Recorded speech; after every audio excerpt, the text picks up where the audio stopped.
Hi guys, welcome to Purple Pebble. Thank you for coming and reading with me. Today I have picked a book, Oscar and the Very Hungry Dragon. This is written by Ute Cross. So let's start. Imagine a very dangerous dragon, sort of like this. Now imagine a dragon 5 times as dangerous. Ready? Now you can turn the page. The earth shook and trembled. The great dragon was awake and very hungry. It was time to feed him a princess, but no princess was available. So the next best thing was to give him a child. Mr. Ballymore, the village elder, had all the children write their names on pieces of paper and put them in a hat. He shook the hat, then picked a name, Oscar. Oscar had to go and meet the dragon. His mom wept bitterly. It took Oscar hardly any time to find the dragon, who was eagerly awaiting him and very, very hungry. He hadn't eaten for 344 days, but when he saw Oscar, he was disappointed. He had hoped for a fat, juicy princess. "Why, you're not even a teeny-weeny snack," he roared. Oscar held his nose. The dragon had really bad breath after his long fast. Oscar knew he couldn't run away, so he had to think of a clever answer really fast. "If I were you," he said, "I had fattened me up and turned me into a main course." The dragon considered Oscar's suggestion not a half-bad idea. He growled. He swept Oscar up and carried him off to his lair. The dragon plunked Oscar in a cage. "What do you need to fatten up?" he asked. Oscar wrote out a long shopping list and ordered a professional cooking stove. When the dragon returned with all the goodies, Oscar immediately set to work on a wonderful meal. Very soon the most delicious smells came wafting through the cave. Oscar's mom had taught him a thing or two. "Dinner's ready," he called. "Grilled eggplant for starters, then pasta and homemade ice cream." "Shut up," roared the dragon. "Dragons don't eat stupid human food." He hunched over his growling belly and tried his best to ignore Oscar, who was enjoying his lovely meal. The next morning, Oscar handed the dragon a new shopping list. It was 3 times as long as the list from the day before. The dragon returned with all the groceries. Soon the smells that filled the cave made his mouth water. He could feel his empty belly rumbling like a steam engine. "No!" he yelled when Oscar offered to share his meal. Every day the shopping list grew longer and longer and Oscar's cooking grew better and better. He made the most amazing dishes. The poor dragon grew dizzy with hunger, but he continued to refuse Oscar's offer. "No and no again!" he roared.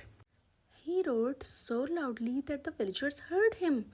"Oscar's done for," they cried, wiping their eyes sadly. He was such a nice boy. Oscar's belly was getting nice and round with so much food. "Show me your finger," said the dragon one day. "I want to check if you have gained weight." Oscar, who had learned a thing or two from listening to fairy tales, quickly held out the cooking spoon to the nearsighted dragon. The dragon felt it and shook his head in disappointment. "This is too skinny to fill even the belly of an ant," he said. "Well, I have some leftovers," said Oscar to comfort the poor dragon. "No!" the dragon began to roar, but then his voice cracked and he had to lean against the wall. He had grown so weak with hunger. "Well," he added in a small voice, "on the other hand, it would be a waste of food not to eat them, wouldn't it?" "Yes, it would," said Oscar, and he began to dish up the leftovers. The dragon, who had only eaten princesses so far, was amazed when he tasted Oscar's cooking. In fact, he liked it so much he wanted more and more. And when the last plate was licked clean, he fell into a deep, happy sleep. He snored so loudly, Oscar didn't sleep a wink. "You may as well cook for me too," said the dragon the next morning when Oscar handed him the shopping list. Oscar outdid himself that day. Asparagus soup followed by filet mignon on a bed of young beans with a crepe Suzette to top it off. The dragon was amazed, though of course he didn't show it. And from that day on, Oscar cooked for both of them. As the smells came wafting down into the village, Oscar's mother cried, "He's alive! Oscar's alive! I recognize those smells. I taught him how to cook that dish." So time passed until it occurred to the dragon that he hadn't checked Oscar's weight for a long time. "Show me your finger," he said. Oscar, who was busy cooking, held up a stick.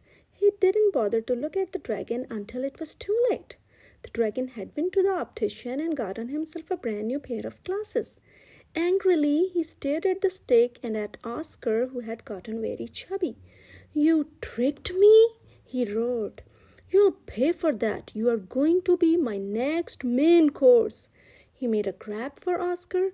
Oscar jumped aside, but he wasn't quick enough. The dragon held him tight between his claws, ready to swallow him whole. "Wait!" cried Oscar.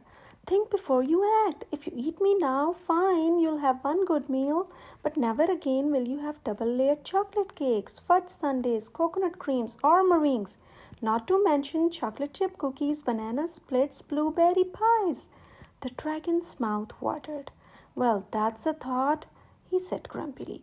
"Still, you tricked me and—" "Look," Oscar interrupted. "I promise I'll stay and cook for you if you promise not to eat me." "I'll have to think about that," muttered the dragon.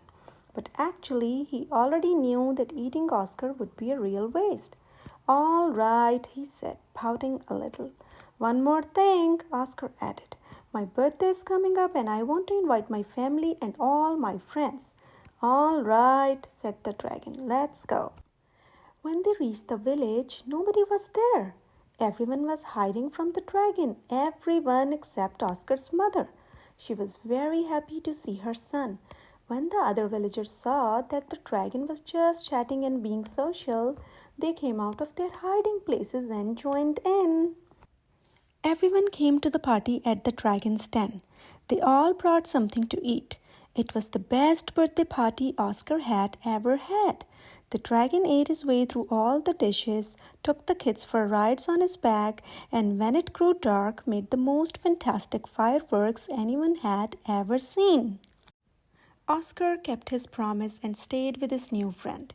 Together they opened a 5-star restaurant and together they invented the most amazing dishes anyone had ever tasted.